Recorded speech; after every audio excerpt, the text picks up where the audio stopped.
I should just go with my lavalier. I don't know why I'm thinking with this thing.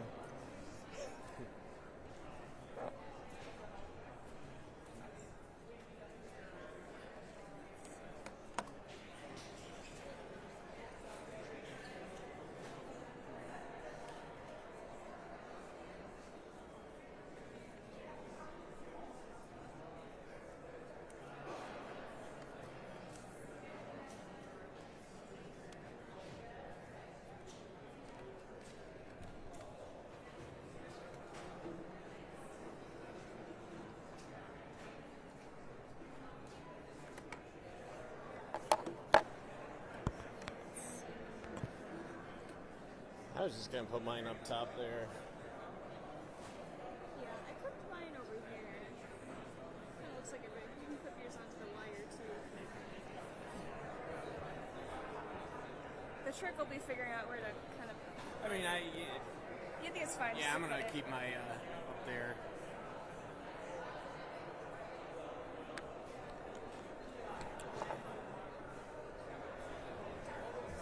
Hopefully not too late.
Good morning, everyone.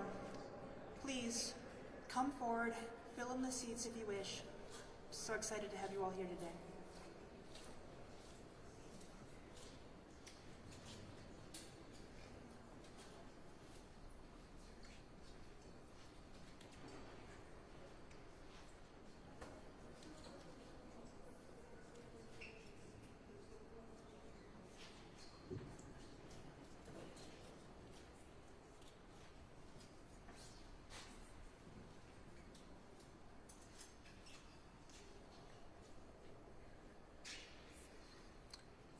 We are here today, and for that, I thank all of you.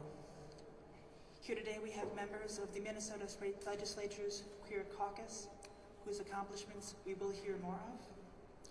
We also have members of the Minnesota National Guard, for whom we thank for their service. We acknowledge this land is Native land. Minnesota has been the ancestral homelands of the Dakota people for thousands of years, with the Anishinaabe migrating here during the 1700s. Minnesota's land base was ceded to the U.S. government by the Anishinaabe and Dakota people during the 1800s. Since then, Native people have fought to maintain their treaty rights, tribal sovereignty, and cultural lifeways.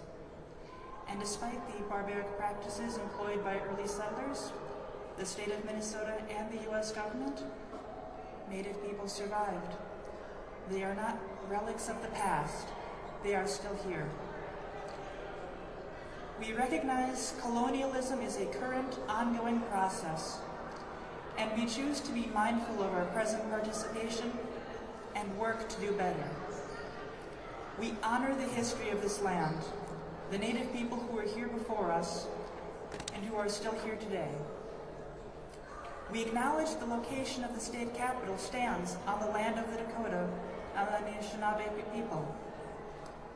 We commit to learn and appreciate the rich culture of Native people and pledge to support Native communities and uplift their history.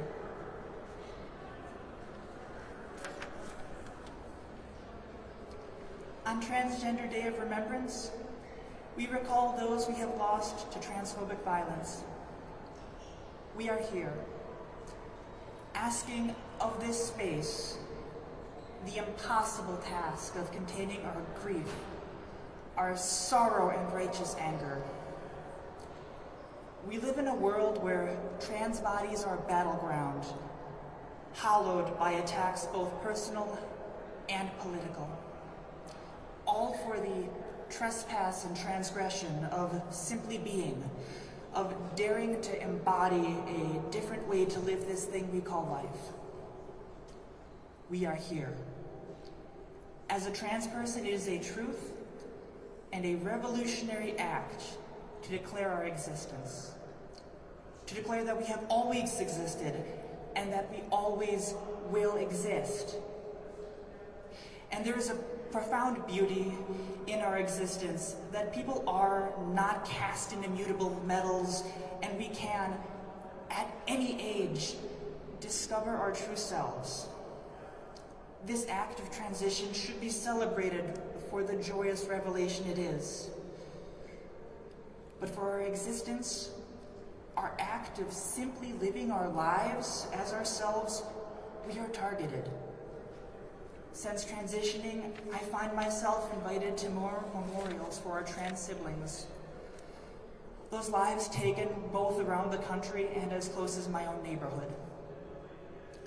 And justice, if it comes, is often inadequate and weakened in the court of public opinion. How, as trans people, we are implicitly held to a higher standard, and if the 1,000 nudges of transphobia and trans antagonism that pervade our society cause us to fail to attain that standard, that in the event of our deaths, we will be seen as the ones somehow responsible for our deaths. This is unconscionable cruelty. If our civic virtue is to provide liberty and justice for all, then transphobia is a moral stain on our society. To redeem our society,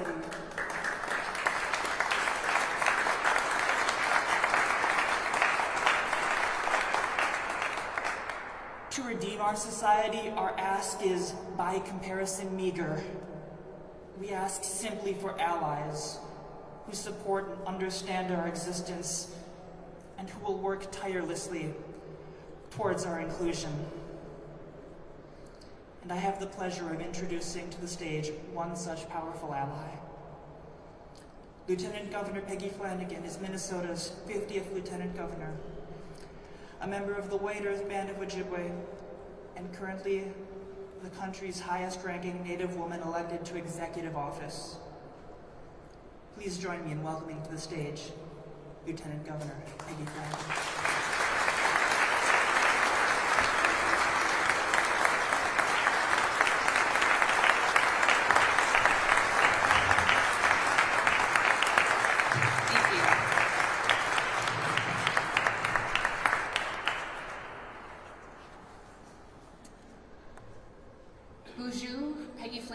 Nakaz, Gijuewida Mokwe and Dago, Guabagag and Kagnadum Jaba, Mang and Dudame. Hello, my English name is Peggy Flanagan. My Ojibwe name is Speaks with a Loud and Clear Voice Woman. I'm a member of the White Earth Nation, and my family is the Wolf Clan, and the role of our clan is to ensure that we're not leaving anyone behind, which is why I am here standing in this rotunda today with all of you. Today we honor the memories of trans community members who have been lost to violence. Trans people, as you know, are over 4 times more likely than cisgender people to be victims of violent crimes. And violence against trans people, particularly trans people of color and indigenous trans people, is on the rise in recent years. But we won't accept that here in Minnesota. In Minnesota, we will do everything to ensure that you are valued and that you are safe. And the Capitol, the People's House, your house, is a place for all people, including those most impacted by disparities and by injustice. As Lieutenant Governor, my job is to make Minnesota the best state in the country for children to grow up in. Those of all races, ethnicities, religions, economic statuses, gender identities, sexual orientation, disabilities, and zip codes. And I take that job very seriously. And in partnership with so many of you in the rotunda today, I am proud of the work and the policy gains that established additional protections for trans individuals, including enacting legislation that made Minnesota a trans refuge state, creating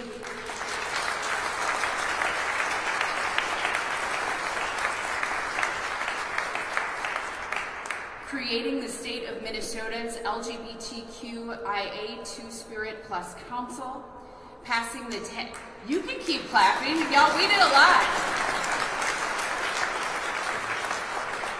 I got a few more, so.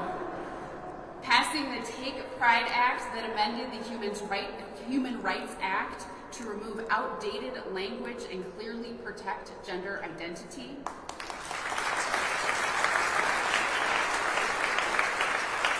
Banning the cruel, outdated practice of conversion therapy.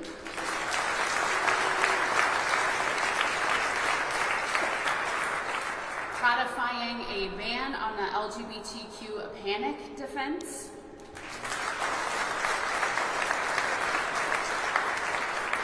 And in establishing and updating protections for trans individuals and banning outdated practices, this administration supports and defends the trans community and the broader LGBTQ community. But we know there is still so much more work to do. Trans people from around the country are coming to Minnesota and seeking refuge, and Minnesotans need to act. We need to continue having conversations with our families and within our schools and doctors' offices and communities to correct misinformation and stand against harmful, dehumanizing rhetoric and bullying. And we must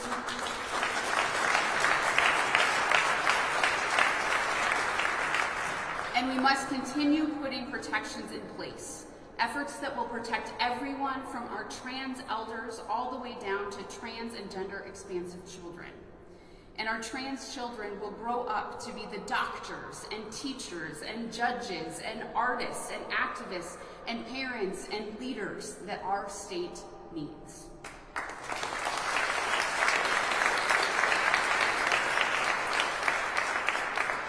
I'd like to thank some specific groups and individuals today for their leadership and efforts to advance justice for the transgender community.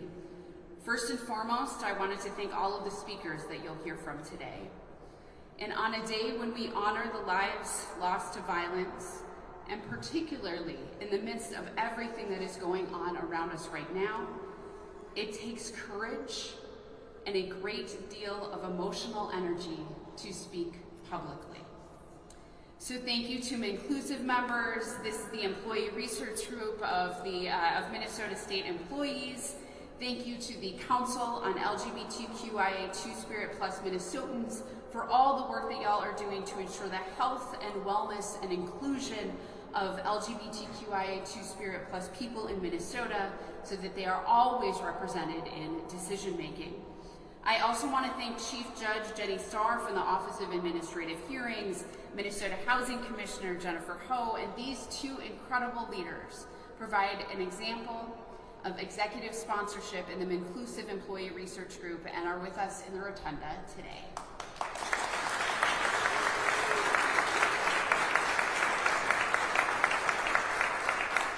I'm also grateful to the members of the Queer Caucus and elected officials for their leadership and efforts to create change and to live out loud within the halls and within the rotunda and within the chambers of this body. And finally, I want to thank every member of the transgender community present today and those who can't be with us. Trans existence, simply existing as your beautiful selves, is a quiet yet powerful form of activism.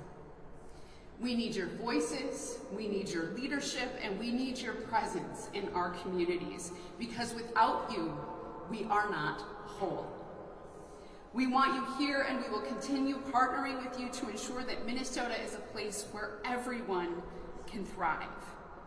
We will lock arms. We have us. We are enough, and we have everything we need.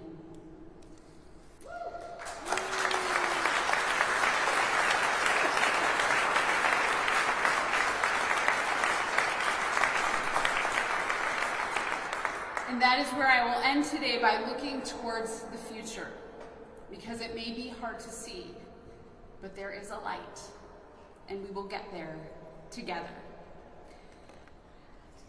So I have a proclamation that I will present. There are several whereases and several clauses, and it's very tiny print, and I need readers, and so I won't read all of it, but it is important with this official document for today. Whereas transgender people disproportionately affected by hate crimes and violence also experience compounding challenges in their daily lives due to discrimination, disproportionately high levels of unemployment, and limited access to health care. And whereas in April 2023, 3 bills were signed into law in Minnesota to ban the practice of conversion therapy, protect people seeking gender-affirming care, and create the Council on LGBTQIA2S Minnesotans. And whereas we celebrate our family, our friends, and our neighbors who identify as transgender, non-binary, gender non-conforming, and two-spirit, because we want to ensure that Minnesota is a place where people can live their fullest lives. And whereas Minnesota honors and commemorates the strength, commitment, and immense efforts of those working for equity and justice for transgender, non-binary, gender non-conforming, and two-spirit people. And whereas Minnesota continues to honor the memories of transgender people whose lives were lost in acts of anti-transgender violence, now therefore I, Tim Walz, Governor of Minnesota, do hereby proclaim Wednesday, November 20th, 2024 as Transgender Day of Remembrance in the state of Minnesota.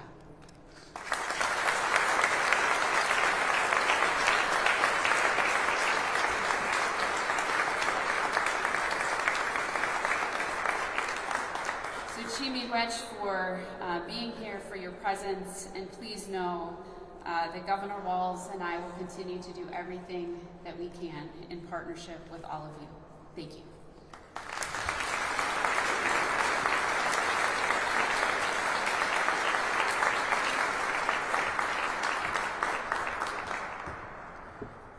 Thank you so much, Lieutenant Governor Flanagan.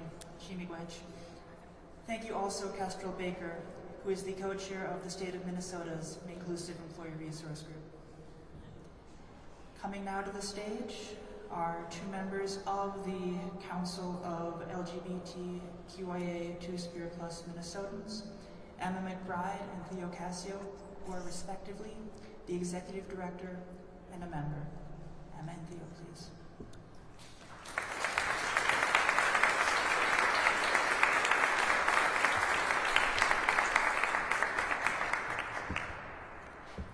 Thank you, MNclusive, and thank you, Lieutenant Governor Flanagan, for all you do to make Minnesota a better, safer place for all communities. My name is Emma McBride. I use she, her pronouns, and I'm the Executive Director of the Council on LBGTQIA2S Minnesotans. I'm also here today with a member of our council, Theo Cascio.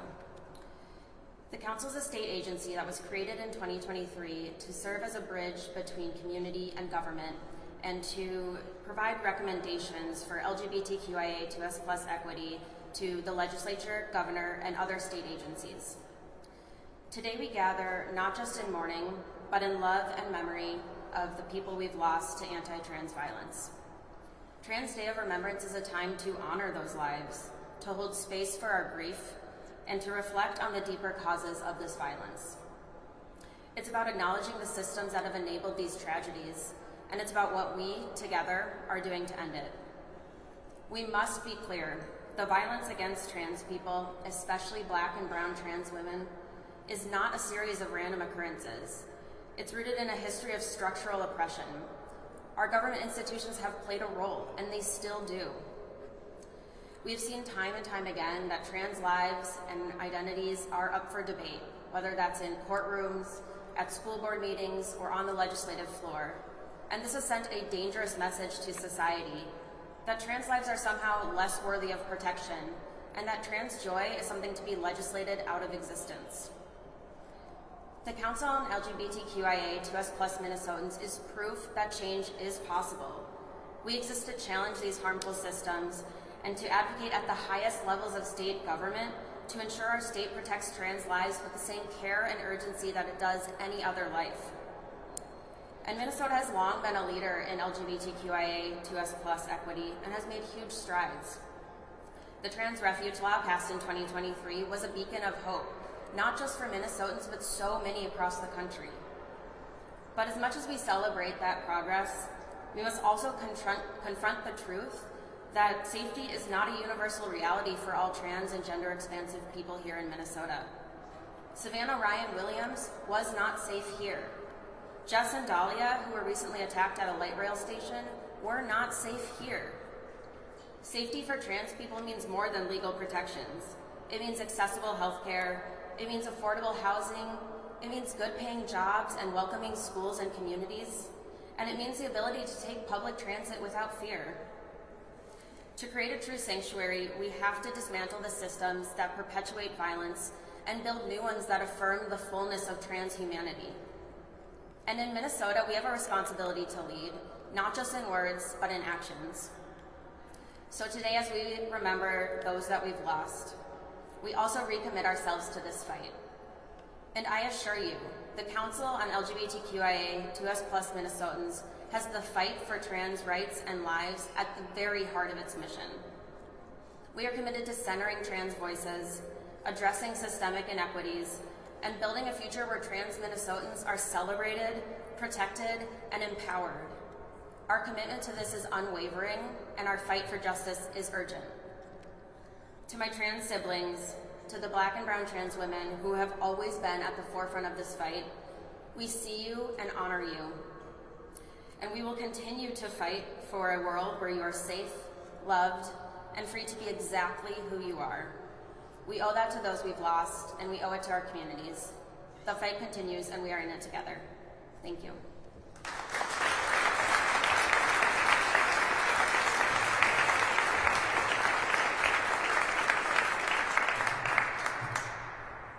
Hello everyone, my name is Theo Casio.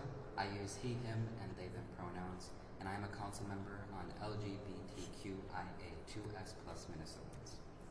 I want to thank MNclusive for having us, and Emma for all the work that she's done thus far. I'm honored to be here with you all. Today, as we come together for Transgender Day of Remembrance, I want to share my story, a story of survival, resilience, and hope. If you had told me 5 years ago that I'd be speaking in the rotunda of the Capitol, I would have looked at you and laughed. Because 5 years ago, I was in a very different place. I was homeless, struggling to get through from one day to the next.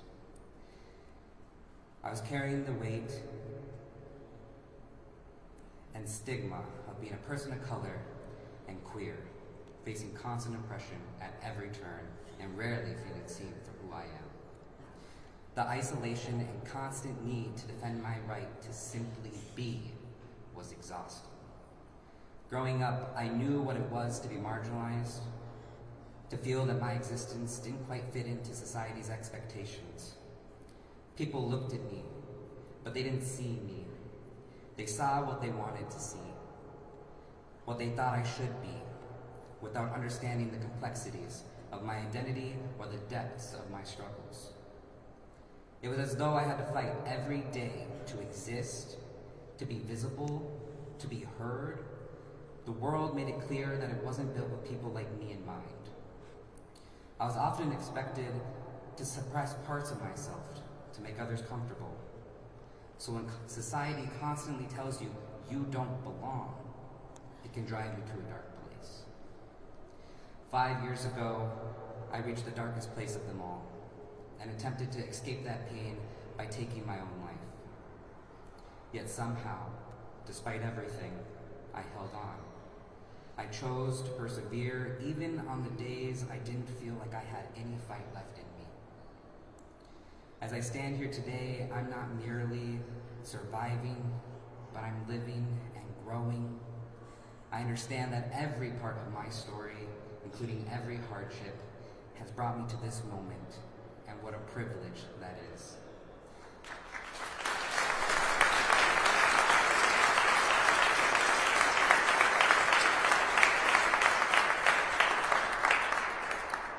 Trans lives are valuable, and we all have a right to feel seen, supported, and feel safe. That's why this work and support is so essential, especially as we look forward. But we deserve spaces that we can simply be. Despite all the challenges I faced along the way, today I have the honor of serving on the first council on LGBTQIA2S Minnesotans. This council is about representation in policy. It's about ensuring that trans voices, especially those of us from BIPOC backgrounds, are heard and respected. I'm here because I believe in a future where all of us, every transgender, two-spirit, and gender non-conforming person can feel seen and valued. It is imperative for us now, more than ever, to stand strong. And I invite each of you here today to join us in continuing this important journey. Together, volunteer, support one another, and advocate for those in need. Every step we take brings us closer to a world where we don't just survive, but thrive. Let us remember those we've lost, honor those who are still struggling, and commit to creating a world where trans lives are celebrated rather than taken. Thank you.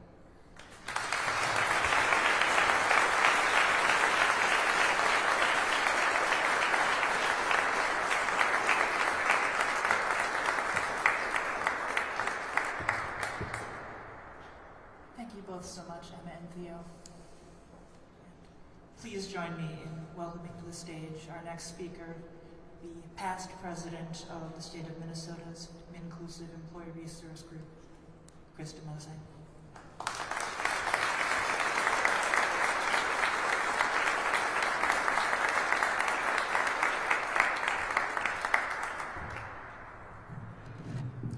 Thank you for that introduction. My name is Krista Mosing. My pronouns are she, her. I want to thank Lieutenant Governor Flanagan for her time today and also for her allyship. I want to thank the planning committee for this event, including Alicia, Zoe, your MC, and Paige. I want to thank our executive sponsors, Commissioner Ho and Chief Judge Jenny Sarr. Allies, siblings, thank you for joining us in this space. I live blocks away from where Savannah Williams was murdered. I didn't get the opportunity to meet Savannah, but we likely rode the same bus routes. Sadly, I live within a 10-minute bike ride of other examples of anti-trans violence, including where Liara Sy was killed in her apartment. We mourn Savannah and Liara. The loss of my neighbors means that the risks of violence are rarely far from my mind. It is impossible to overstate the enormity of the circumstances we now face, but we must prepare for them. In the short time I have today, I'm going to focus on trans kids. I was bullied in elementary and middle school. The bully singled me out for being different, even if I didn't understand exactly how. Now I understand. I was a trans kid. Kids are very perceptive, and they often ruthlessly enforce social norms that they learn from adults in the world around them. Next, Benedict, a 16-year-old Indigenous, Two-Spirit, and non-binary student in Oklahoma, died early this year. Months of bullying culminated in an altercation that put Next in the hospital. Next died the next day. The bullying began when Oklahoma prohibited providing Next a safe place to go to the bathroom. Days before Nex's death, the state superintendent appointed to a library media advisory committee the harassment ringleader behind the Libs of TikTok social media account. Shortly after Nex's death, a state senator referred to non-binary students as filth. We know the adult behavior and rhetoric that I just described contributes to the violence and harm directed at Nex and other trans kids, like Cobalt Sovereign, who was assaulted at Hopkins High School, when she used the men's room to try to minimize other people's discomfort. The conditions of the environments where people are born, live, work, and play affect their health, functioning, and quality of life. These are the social determinants of health. The Federal Office of Disease Prevention and Health Promotion has a project called Healthy People 2030. Healthy People 2030 addresses social determinants of health. Its objectives include reduce bullying of transgender students and reduce suicidal thoughts in transgender students, both of which are identified as a high priority public health issue that is evidence-based interventions but doesn't yet have reliable baseline data. The first question that comes to my mind upon learning that was, why isn't there data yet? But then the next question is, what do we suppose will happen to the objectives come 2025? I urge you to look at the website for Healthy People 2030 before and after January and watch what happens. Hopefully Minnesota will find ways to make progress on these objectives, even if the federal government decides to abandon trans kids' health and well-being in favor of ideological cruelty. Abusive influencers and social media platforms with algorithms geared to exploit emotions, spread misinformation, and have made cruelty trendy. We need to expect better, especially from adults and leaders. Anti-trans attitudes in adults premised on lies and misinformation create space for bullying. Let's name the growing culture of bullying and abuse and reverse the trend. We must also call things what they are. Forcing a trans kid to go through the wrong puberty against their will is the last socially acceptable form of conversion therapy. Cruel, with traumatic consequences and harm that lasts for the rest of a person's life. This form of conversion therapy has never worked. You cannot make a person not be trans. You can only try to obstruct trans people's pursuit of happiness. Every supportive parent of a trans kid understands this. Parents seek for their kids what all parents try to make possible: safety, health, and a life of joy. An opponent of the 2023 Trans Refuge Bill cited a statistic of 70 kids in a clinical study prescribed puberty blockers. 100% of those kids went on to start hormone replacement therapy. She was suggesting this was a bad thing, but it is clearly something to celebrate as evidence of one of the most accurately prescribed and efficacious healthcare interventions in the history of medicine. But cis people who push an eliminationist agenda and prey on fear of the unknown have established themselves as the predominant source of information for cis people about transness. And efforts to mislead people did not end with the election. Anti-trans spam text and advertising has not stopped. The New York Times continues to publish trans hospital op-eds. The oversupply of cis people twisting our story to malign the famous has to end. Our voices carry our true story. We will not be cowed into indivisibility. We will prevail over any attempt to repeat the destruction of our knowledge and history that happened 91 years ago in Berlin. No group of people is better suited to persist in a daunting, years-long project to change how we are seen and understood. Unlike the confining false tale being spun to demonize and dehumanize us, our story is liberating and redemptive. We will be heard. Now, we must foster community and solidarity. Ally with others who value bodily autonomy, self-determination, evidence-based healthcare, and a pluralistic society. Support trans kids and their supportive parents. Be there for each other. That work can start here today. Before you leave, talk to somebody new about what you want to see happen. Find ways to stay connected. Use an encrypted messaging system. Visit with the groups gathered here and see how you can be involved. We will show the world that letting trans people be ourselves so we can pursue happiness and find joy is a better course. Unlike today's trend of gamified recreational cruelty, we have always been here, and whatever happens, we will always be here.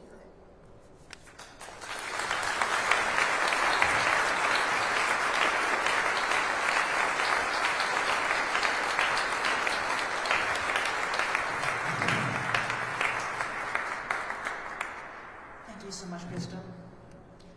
I'm very excited to introduce our next speaker. Jada Pulley is a local performing artist and a human resources professional. They are an avid community builder through initiatives such as Intramural Friendship League for Minnesota BIPOC, and they are the co-founder and director of the Queer and Funny Improv Festival. Please give me a hand in extending a warm welcome to Jada Pulley.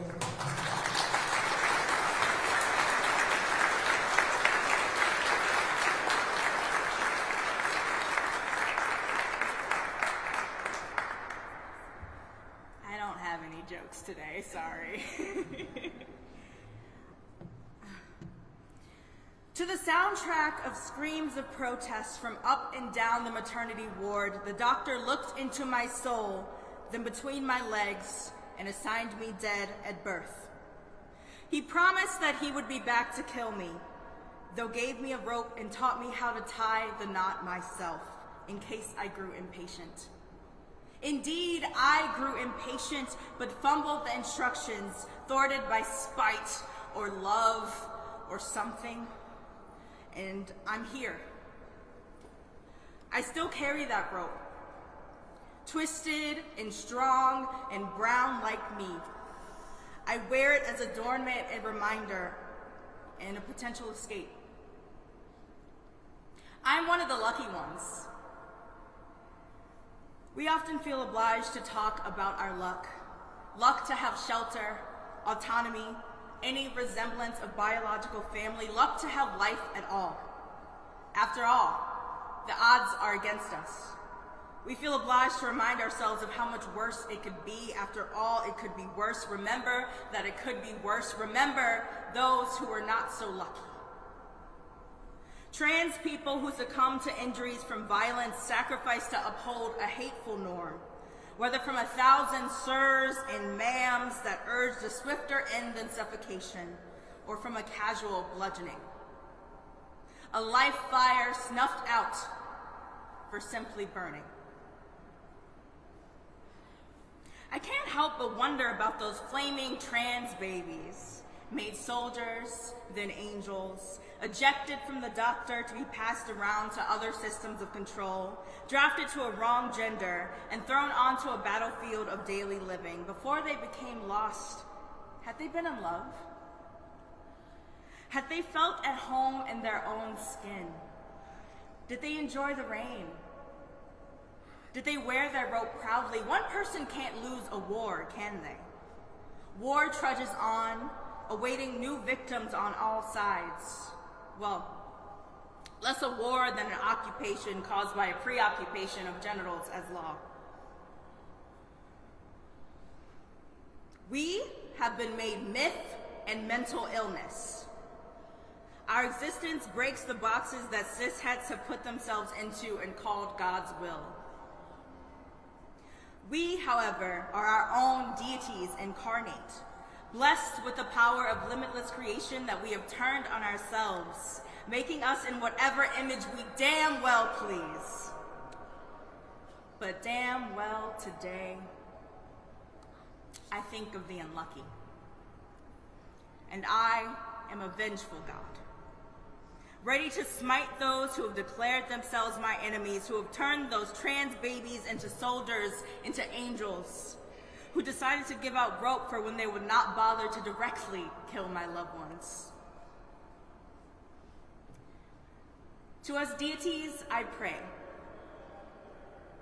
that our righteous spite be used as fuel to become brighter, to light the way for each other, that those who cannot stand our heat remove themselves from our lives or be roasted in flames until their rotten flesh falls off the bone and forces them to grow tougher skin, unbothered by love and freedom. Let the light of our fires unite and mimic the sun after a heavy storm that fills the sky with rainbows.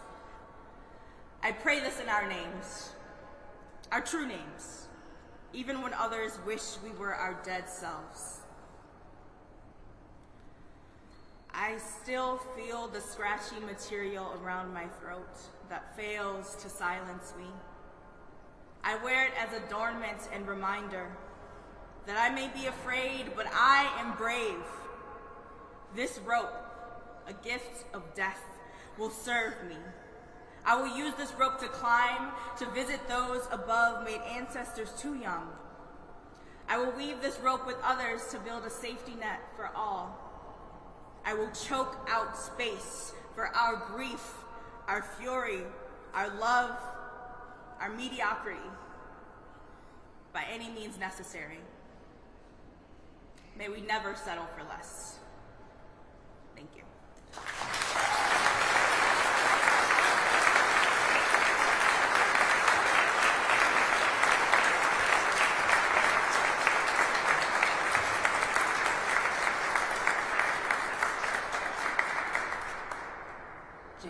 Thank you so much.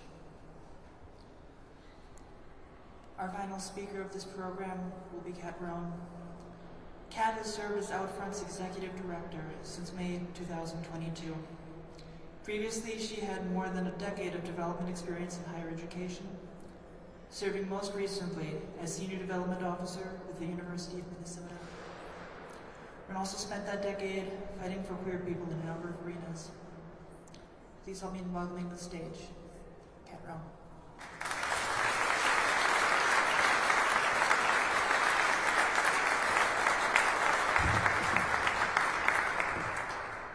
My name is Kat Rohn. I use they and she pronouns, and I'm proud to serve as Executive Director of OutFront Minnesota, our state's largest LGBTQ+ advocacy organization. I also have the honor of being a member of our state's inaugural LGBTQIA2S Council, and I'm proud to join many of my colleagues on the council here today. I want to express gratitude especially to my trans sisters, brothers, siblings who are speaking here today, and to ask all of us to take a moment to pause and reflect on what it means to have their voices in this space, in our communities, in our state here in Minnesota. Our voices are powerful, our contributions are many, and we will continue to be part of these communities throughout this state and throughout this country, when it's hard, when it's easy, and when we can dream for something better. This year marks the 25th year that communities across the world have recognized Transgender Day of Remembrance. And for Minnesotans, this year's recognition feels especially heavy, as we hold the memory of at least 2 community members we lost to violence since we gathered last year: Savannah Ryan Williams and Liara Kaylee Sai. I'd like to take a moment of silence to recognize each of them.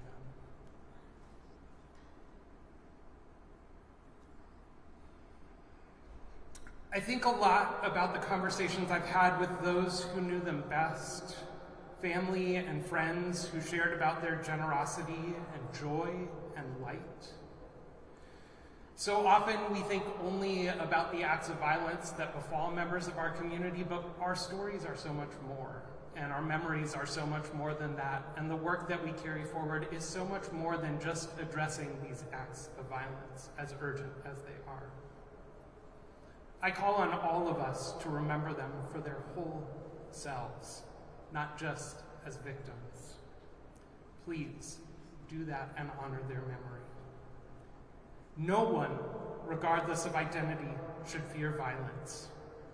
But unfortunately, for many in my community, that is an all too familiar and present concern, especially for Black women.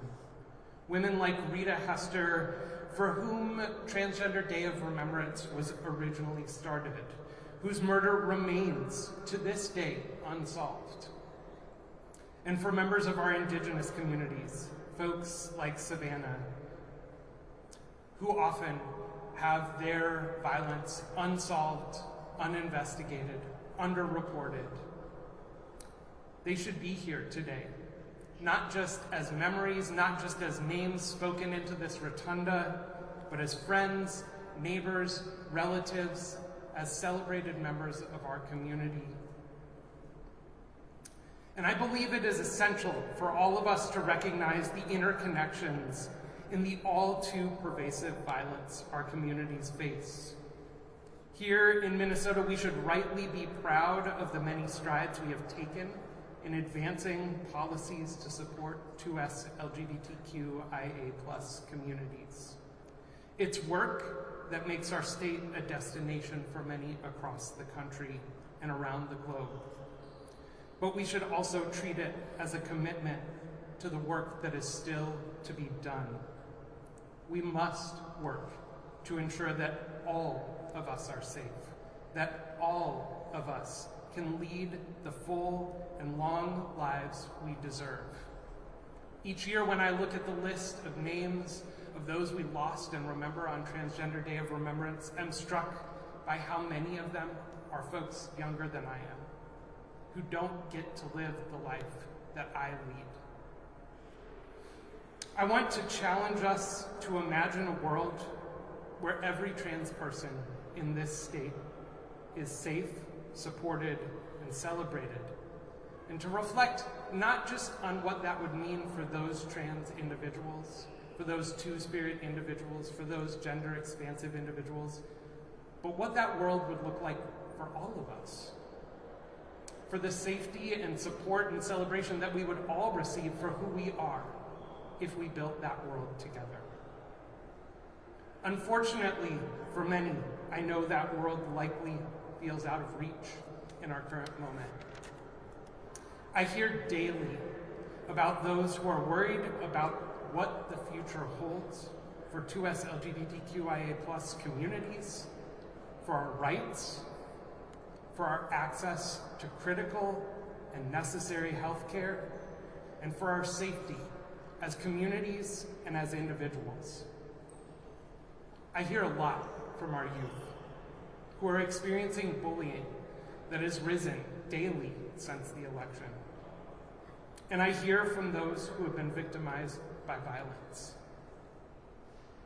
And I am reminded of the words of Gwendolyn Ann Smith, one of the original organizers of that first Transgender Day of Remembrance. She said, "I'm not going to let these people erase me or erase my community." Let me make it clear. Our trans communities are strong. We are beautiful. We are tenacious. And we will not be erased. For all these efforts to push us out of public life, we come back stronger, prouder, and louder, and we will continue to do so.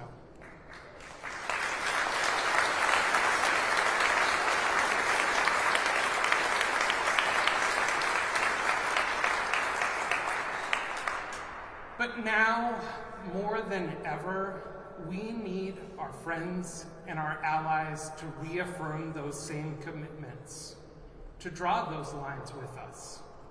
And then, especially in spaces like this, we need to continue to do the work ahead. May we remember Savannah, Liara, and all those who we have lost to violence over this past year. May we hold space in community for our grief, for our worry, for our hearts that are broken in this moment. And may we continue to transform ourselves and our world into the place it deserves to be. Thank you.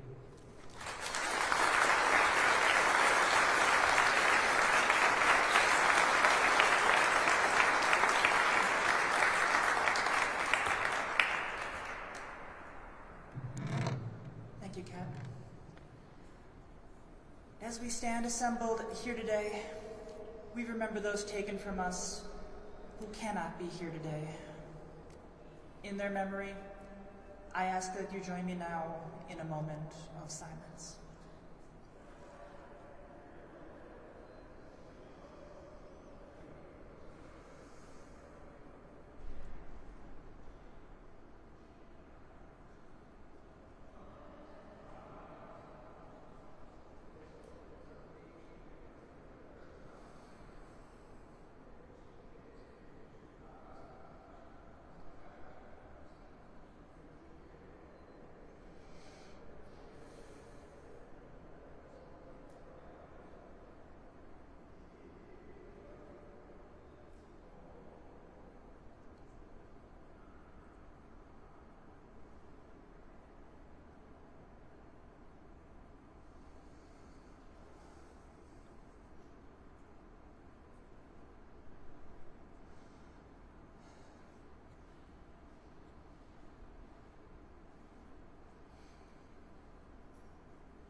Thank you.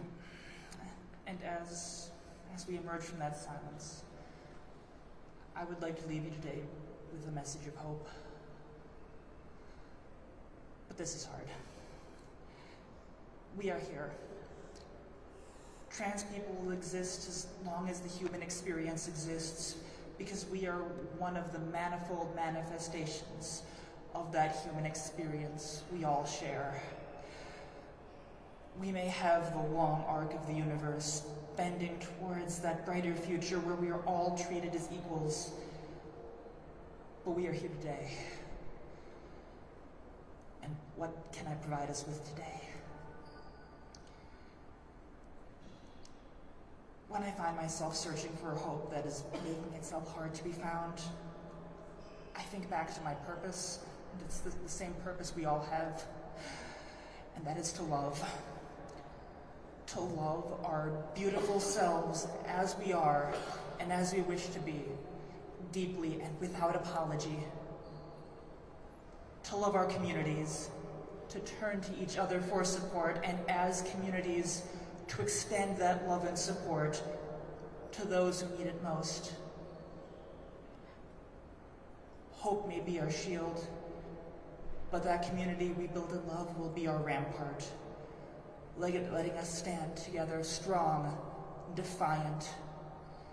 As we say together, we are here, and we are not going anywhere.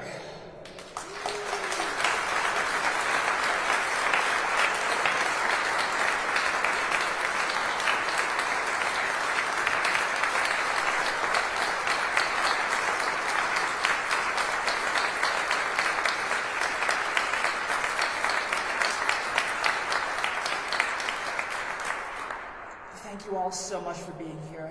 Thank you to all of our speakers, all of the organizers, staff at Minnesota Historical Society for providing us with this space.